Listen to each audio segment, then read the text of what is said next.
I know as I look across this group, and those of you that I do know, I know that some of you face some incredible problems. You got great trials. I know that there are people among us, they may not be here this morning, but they've been given a death sentence because of cancer. I counted no less than 13 people on our prayer list last week that are battling cancer. There are some of you in this room that you are looking for work. You need to have a good job. There are some of you that are looking for housing, and you don't know where it's going to go. How do I get there? Some of you don't know what to do with the family relationships that you're not connected good with. How do we resolve those things? Some of you, as Peter talked about couples going on a retreat, you're going, man, I wish that was me, but somebody walked out on me and left me alone. Some of you have hurts deep inside that somebody else has, maybe by accident, they've passed on to you, but you are hurting today. So here's the sermon, here's the message. That is this: you can trust God no matter what.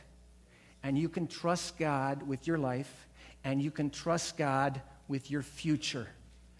Your future is not dark. Your future is bright when we put it in the context of who God is and who He wants to be in our lives.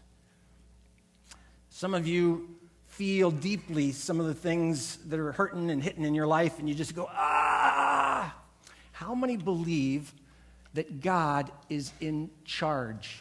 Ultimately, God is in charge. Tuesday is an election day. As we've observed, there's probably not too much going on except some propositions and stuff like that as far as us voting in California, but voting all across the country, and who's going to get the Senate, and I don't even know what a Senate is. Anyway, and who's going to be lifted up and who's not. Can I just tell you that it doesn't, I do my part. I encourage you to vote. I'm going to vote. But in the long run, it doesn't matter who God allows to be in office. Because God is in charge, and He lifts one up and He puts another down. You say, Dennis, where'd you get that stuff? It's written in here. It's all through the book. God is the Most High God, and He can work in any situation. And He can work in your situation. In 1 Chronicles 20, I have no idea whether I'll get the answers, the blanks. If you go crazy, that's just another, God is in control. If you don't get the blanks, God is in control. And you read through there, you can work it out. In 1 Chronicles 29:11, it says, everything in the heavens and earth is yours, O Lord. Does that include you? And this is your kingdom. Now, when the Bible speaks there, it's talking about the kingdom of Judah. It's a national kingdom. And that kingdom belongs to God. So does this country and our kingdom belong to God. And 1 Chronicles 29:11 in the Living Bible says, we adore you, O God, as being in control of everything. Is God in control of everything? Then how come you're such a mess?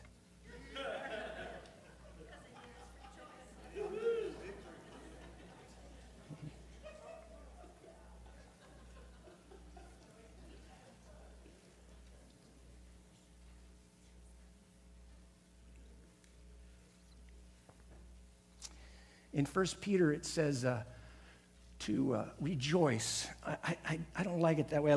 New Living Translation says, be truly glad. There's wonderful joy ahead. But in that, it's saying, you will have fiery trials in your life. So you're going to go through, and I think of Corey at this moment, you're going to go through the fiery trials. But everybody say through. You're going to go through. Because when you get in them, that's not the end, and it's not the end of you. You will go through the fiery trials. In Acts chapter 14, it says, be encouraged. Through many trials and tribulations, you will enter the kingdom of God. How many are going through trials and tribulations? Yeah. Trials and tribulations. Control. Isn't that the big deal of our day? Is that not the issue? How many of you, when you get slighted at Target or at the grocery store when Tony's waiting on you, or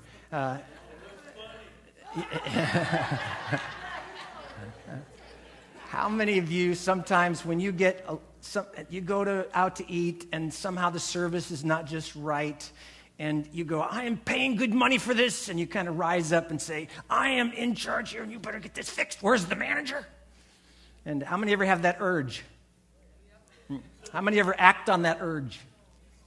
How many realize that no matter what you do, you're not in charge? You are not in control. But ultimately, God is in control. Control is a big deal. How many know that you cannot control any outcomes in this world? God is the one that controls the outcomes. All we must do, all we can do, is be faithful to our responsibilities, right? One person plants it agriculturally, one person waters it, but who's the one that's causing it to grow? Is it because I did it? No. The same with our lives. We can walk forward faithfully in God, but we can't control anything. Turn to the person next to you and say, you're not in charge.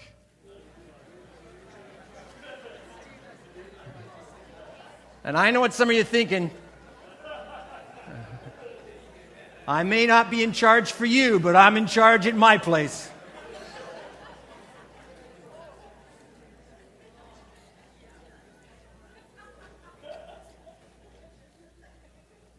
Some people have struggled with addictions. You know what that issue is? That we are out of control. We've lost control. Other people, the old word from 25 years ago was the word codependent. You don't hear it anymore. But that's an obsession to be in control. That's somebody in your household that's going, I will control things.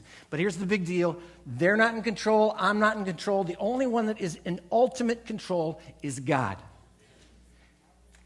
And so here's the sermon. I would give you another sermon in sentence. Because God is in control, every problem you and I face, God has a purpose for. Should I say that again? Because God is in control, every problem in your life has a purpose. Every problem in your life has a purpose. I'm not in control, you're not in control. Thank God somebody's in control, and God is the one that's in charge. He is.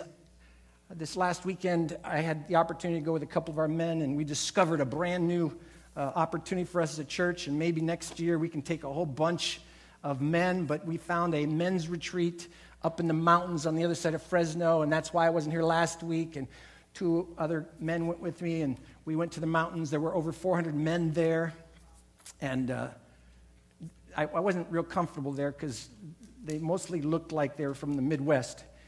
Mostly men from the Central Valley and Southern California, and I'm going, this is not my crowd, because it was way too redneckish looking. It was just, oh boy, I'm telling you. I can take 1 or 2 Ryans, but not the whole room, you know what I mean? It's not the whole room. So, but we had a great time, and with joining together with a group of men. And one of the speakers, his emphasis largely took from the life of Daniel. It's a short book, kind of in the middle of your Bible. It's not hard to find. There's about 12 chapters there. But Daniel was a wonderful man who lived for God in the midst of so many things he didn't have control of. If you want to have an assignment for later today or this week, read just the first 6 chapters of the book of Daniel. In chapter 1, Daniel's a teenager, and it was said he was a resident of the city of Jerusalem. This would have been approximately 600 years before Jesus. And Nebuchadnezzar, the king of Babylon, came and laid siege to the city and this city of Jerusalem. And it says God gave victory to Nebuchadnezzar. God gave it. And so in that conquering of Israel or of Judah, then Daniel and his friends got taken to Babylon, probably 500 or so miles away, into a brand new culture. Daniel's just a teenager in chapter 1. In chapter 2, Daniel is now in his 30s. In chapter 3 and 4, he's moving into his 50s. In chapter 5, and 6, he's moving into his 80s. Daniel lived under the rule and reign of at least 12 different kings in his lifetime. But when you read the book of Daniel, he continually says, he'll always say, now I want to say this, if you're in the presence of the president or the senator or the king, this is how you say it because it's in the Bible. It says, "Oh, president, live forever. Oh, king, live forever." They're always saying that. Why would they say that to the king? Respect. And besides, the king could have your throat. I mean, done. You're over. Hey, I want him out. Take his head off. That's how much power they had. And so Daniel would say, "Oh, king, live forever." And then he would say, "I serve the Most High God, who has established the kingdoms. He's lifted up one and puts another down, that God is in charge, and he's in control, and he's ultimately the Most High God. God is in charge of everything, and he obviously can handle whatever you bring him. God is in charge." Everybody say, Most High God. No higher. In fact, there is no other God. Most High God. So it's a great comfort. By the way, this idea that God is in control, I just want to tell you, is where we get this theological term, this big word called sovereignty. He's the sovereign. Sovereignty means that he is in charge. Sovereignty for God means God is in total and absolute control. Can he take you out if he wants to? You go, "Oh no, it's not fair." He brought you into this world. He sustained you through this life. He wants to take you out. He can take you out. That's what my mom used to say to me. "I brought you into this world. I can take you out." It's a great comfort to know there is a God. He is the Most High God. He is all wise, all powerful, all knowing, everywhere present. He is unchanging. Everybody say, no, let me put it this way. Aren't you glad that God has never had a bad day? He's unchanging. He's consistent. Some of you have a bad day every day. And people go, "Oh, I don't want to get around them." But I'm grateful that the God we serve never has a bad day. He's not grumpy. He doesn't go, "Oh, I'm going to get you for that one." He's consistent. He's unchanging. He is totally just, and he is all loving, and he is in total control. Total control. God bless you. He's in control of nature. He's in control of history. He's in control of our lives. Some of you in this room wonder about your life. Some of you have been told your life was an accident. Some of you, your parents were not married. They weren't committed to each other when you were conceived.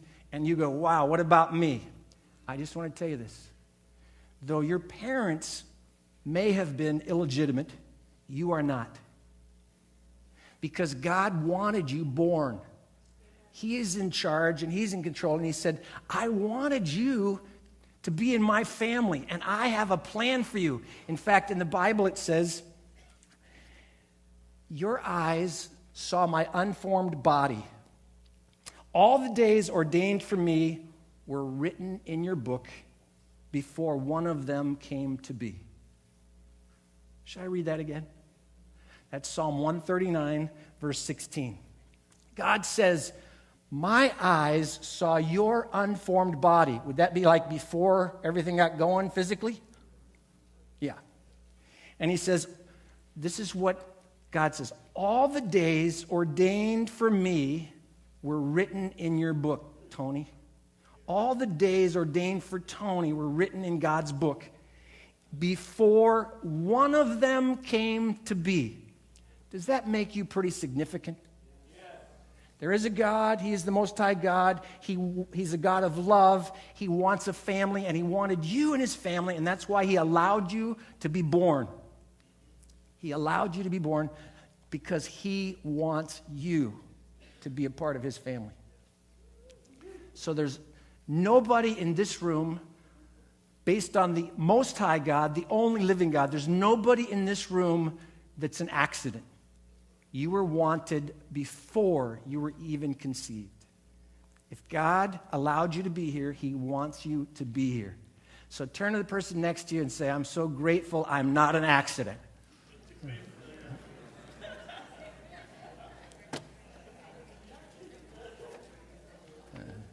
Some of you can say, I made a lot of accidents, but I'm not an accident. I'm not an accident.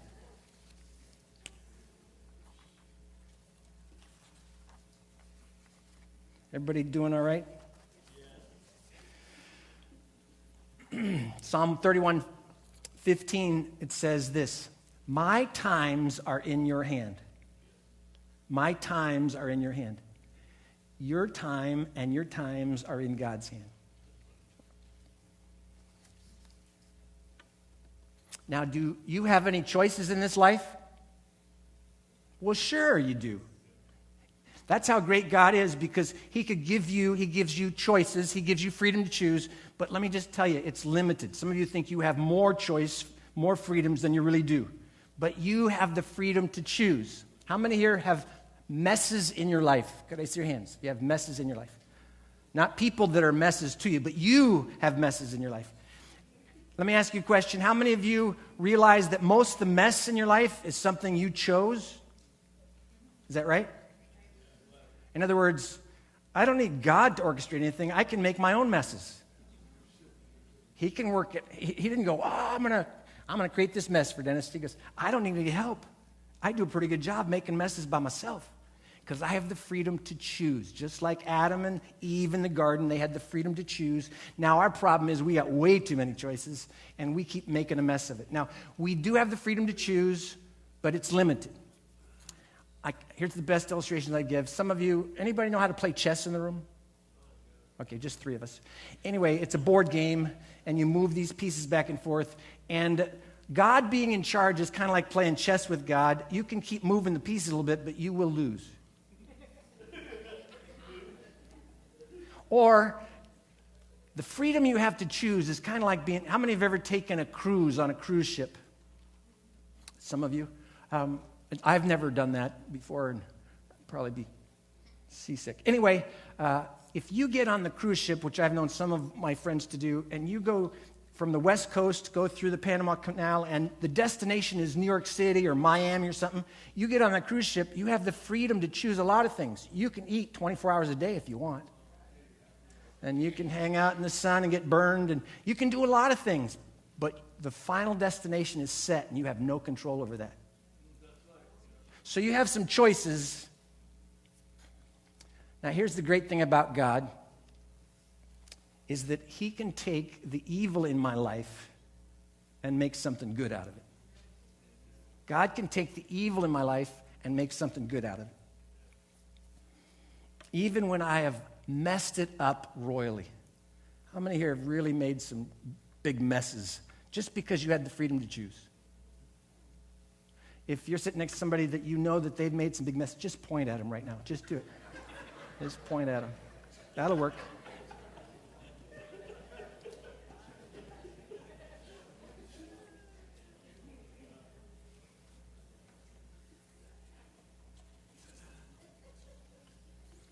So here's the take home I would give to all of us. Remember, God doesn't cause evil. You got to get that right.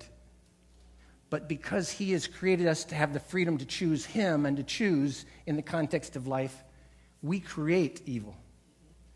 But that's how great God is, because in the midst of us making messes and making evil, he is the God who can take even evil and bring something good out of it. Did you get that? So no matter what your past has been, no matter where you've been, no matter what people have done to you, God can take the mess and bring something good out of it. So if God is in control, then every problem I have has a purpose. My life is not a random thing. It's not a series of random events. My life has a purpose. At present, you may be temporarily harassed by all kinds of trials. How many are harassed by a few trials today? In the Phillips translation, it says, "This is no accident. It happens to prove your faith, which is infinitely more valuable than gold." Sometimes I'd like to have a little less trial, a little more gold. God says your life is not a series of random events. God says nothing can happen in your life without God's permission. That's huge. There's a person in the Old Testament. In fact, it's the oldest writing of the Old Testament. It's called the book of Job. The book of Job. And Job was a righteous man. It says there was none like Job in his day. And it says Satan went to God the Father and said, hey, look at your servant Job. He's doing really good, but if you let me mess with him, he'll deny you. And so God gave permission, that's wild, to the devil to come and create havoc in Job's life.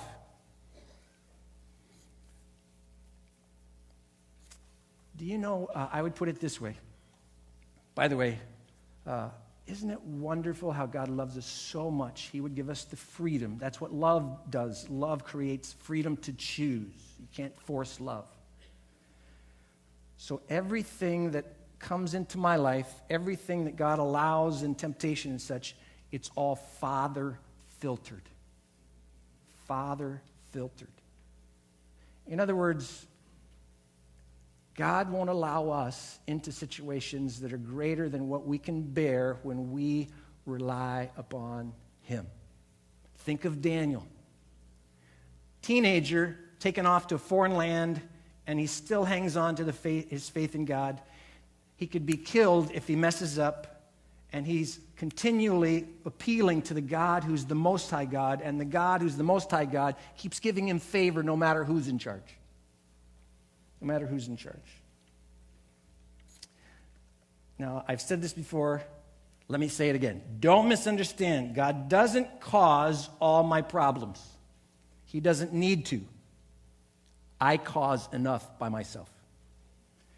But He does allow them, and He uses them. Not everything that happens is God's will. Did you get that? Otherwise, Jesus wouldn't have taught us to pray, your kingdom come, your will be done. Because obviously there's some things that don't happen that God says, you got to work those things out. May your kingdom come, may your will be done. Because there's some things that's not happening. So God does not cause all your problems. God says your life is not a series of random events. Nothing can happen to you without God's permission. God allows problems to come your way. And then God, because He's in control, He uses them for His purposes and our good. I call that the Toll House cookie. Now, I don't bake cookies. I just eat cookies. But if you make Toll House cookies, I'll give you a few of the ingredients, and my small group I met with at 9 o'clock, they confirmed that I had a few of the ingredients right. So if you make Toll House cookies, you got to have some eggs, and you got to have some bittersweet chocolate chips, right? And you got to have a little salt, and you got to have some flour, and you got to have what else? Minimal on the sugar, baking soda. And so there have been occasions when I've put all the ingredients out there, and then I try to eat them one at a time. It is terrible. It's no good. But if Deanna mixes all that together, puts it in the oven and bakes it, then they are tasty. Just give me all the milk you've got, and I can eat every cookie on the plate. Now, let me just tell you something. God can take all those ingredients in our life, and He mixes them together, and it's said like this. God causes all things to work together, not all things are good, causes all things to work together for the good of those who love Him and are called according to His purpose. So He can take all the messes in your life and He can make Toll House cookies. So let me just give you quickly, if every one of my problems have a purpose, and then we're going to share together. Because my biggest problem is me. And that's why Jesus was sent by the Father to live on this planet, the incarnation, God becoming man. And He lived, and He suffered, and He bled, and He died, and He was raised again. And that was all so that God could fix my biggest problem. And that is, a wonderful song. I did it my way. I did it my... Never mind. The stupidest song on the planet. Because when I do it my way, it's nothing but a mess. I don't know about you. But that's what God fixed when he allowed Jesus to come, and that's what we talk about. Now, here's the big deal. God takes care of that problem, my selfishness, and also through his life and death and burial and resurrection, he also comes into my life so that even in my everyday experience, God can bring forth his love, his life, his kingdom, and make something good out of it. And also, can you trust God with your future? Now, we gather together. I love Ryan when he gets up and talks on Sunday morning, talk about how important it is important we come together. Because if you get nothing else out of this morning, it's going to be the fact that no matter that you can look short term and say, that looks like a train wreck's coming. I've got cancer. I don't have a place to live. I don't have, this guy walked out on me. Short term, it looks like a train wreck. But in God's timing, your future is brighter than you know. Why do we read those verses? 2 Peter 3. So what was Job's response when things went south for him? Job lost everything except his nagging wife. But if I'm in Job's wife's position, I'm probably saying the same thing. Listen, everything's falling apart. Why don't you just curse God and die? Because this doesn't look good. This doesn't look good. His body is covered with boils. It said he would scrape himself. He sat in the midst of the junk and just was there, and his buddies came along and said, there must be something wrong in your life. I came along to encourage you. You probably got sin in your life, right? Oh, comforters, oh, great. But what was Job's response? Job's response was this: the Lord gave me everything I had, and they were his to take away. Blessed be the name of the Lord. The Lord has given me everything I have, and he can take it all away. Blessed be the name of the Lord.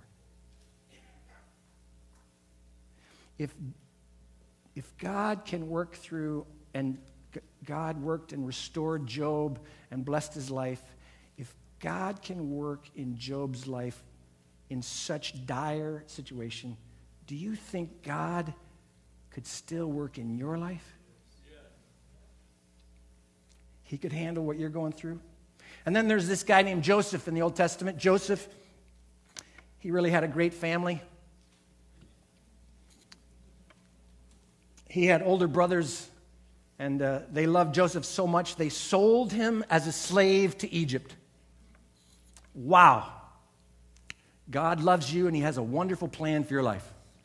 Your brothers hate you, they despise you, and they sold you as a slave to Egypt.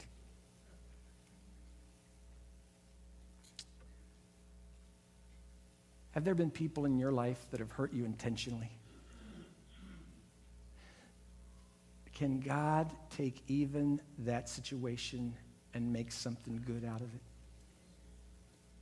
His brothers, they hurt Joseph intentionally. This was not an accident where they kicked over something and it fell on Joseph and messed. This was intentional. They grabbed him, they threw him in the well, then the caravan came through and they said, oh, hey, okay, we don't have to kill him, but let's just sell him to the caravan. And they took him off to Egypt intentionally. What was Joseph's response? Years later, when his brothers walked in the door, when they were hungry because they had no food, and they came to Egypt, and they discovered this guy's in charge in Egypt, and they had to go to him to get some food, it was their brother Joseph. And finally, Joseph revealed himself to his brothers, and he said, you dirty rats, look what you did to me. You've maimed me, you hurt me, and you better get back to Canaan fast.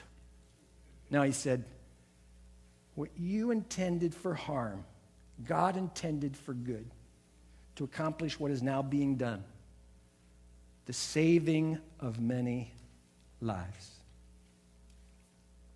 Friends, is there somebody in your life that's trying to hurt you?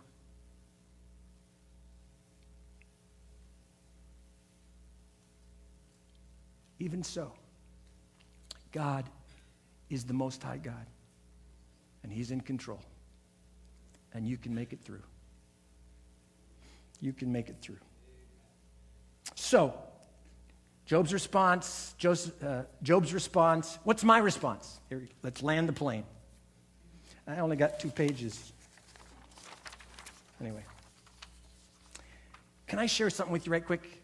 In light of the election coming up, and Iowa, I'm from Iowa, and that's been in the news a lot because they're having a big Senate race right there, neck and neck. But when you look at the life of Daniel, and some of you listen to radio and watch too much TV news, you get ulcers trying to figure it all out and going, man, this country's in trouble. Can I just tell you that the country is in trouble? That tyranny is on the increase, lawlessness on the increase. Even those that are elected into office don't follow the laws. They do what they think is best in their own eyes. You think God's still in charge? Yeah. You say, what's going to happen? I'll tell you what's going to happen. It's going to get worse. How can you say that? Because Jesus said it. Just read Matthew 24. It's going to get worse. It's going to get worse. So some of us panic when we say, look who got elected, or, oh, they didn't get elected, or what's coming up. So this was from Steve Farrar last week. I just thought, that was so good to remind me. And looking at the life of Daniel, who lived through 12 different kings, don't try and write this down, it'll come at you too fast. Here's the principle of the kings. Number 1, you can trust God under any king. Should I make the translation here? We don't have too many kings anymore, right? We have dictators, North Korea. We have presidents. We have elected governments. We don't call them kings anymore, but they have a lot of authority. And you can trust God no matter who's in charge, no matter who makes it in the election. You can trust God when He changes kings. That was Daniel. You can trust God because He owns the kings. When I was a little boy growing up, they had Howdy Doody time. Anybody remember Howdy Doody?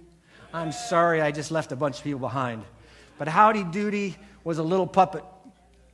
And he was connected to Buffalo Bob, and Buffalo Bob pulled the strings. Do you know that the kings and the leaders of the nations today are just Howdy Doodies? And God is Buffalo Bob, and He pulls the strings. Well, where do you get that? Proverbs 21:1 says, the heart of the king is in the hand of the Lord, and He can turn it wherever He wants to. So I can trust God because He owns the kings. I can trust God because every king has an expiration date. And I can trust God because Jesus is the King of kings and the Lord of lords. He is the Most High God. Our God is in the heavens, and He does whatever He pleases. And what He pleases to do is always good for us. So what is my response? How should I respond in the midst of my problems, knowing that every problem has a purpose? Here it is. Keep your eyes on Jesus. Live for God. Don't put your focus on things. Don't put your focus on trying to work it out yourself. Just keep your focus on Jesus.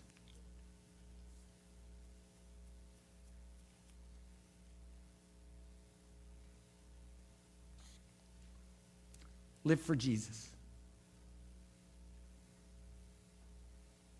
Not always easy, is it? We do not lose heart, for our light and momentary troubles are achieving for us an eternal glory that far outweighs them all. So we fix our eyes not on what is seen, but on what is unseen. In Hebrews 12:2 it says, fix your eyes on Jesus. It's not about a religion, it's about a relationship. Fix your eyes on Jesus. And what does it say about Jesus? He is the author and the finisher of my faith. I'm not the initiator, God is. He's the one that will complete His work in me. He's the one that will give me the faith to trust in Him and to follow through. If only I will keep seeking Him. I got you one more verse as we have communion. I believe God brought us together today. I always do every Sunday. I believe it's intentional. God draws us together. Thank God you responded. Here's the verse. This has been a few months for me now. It's found in 1 Timothy 1:19. And it says this: cling to your faith in Jesus and keep a clear conscience. Cling to your faith in Jesus and keep a clear conscience.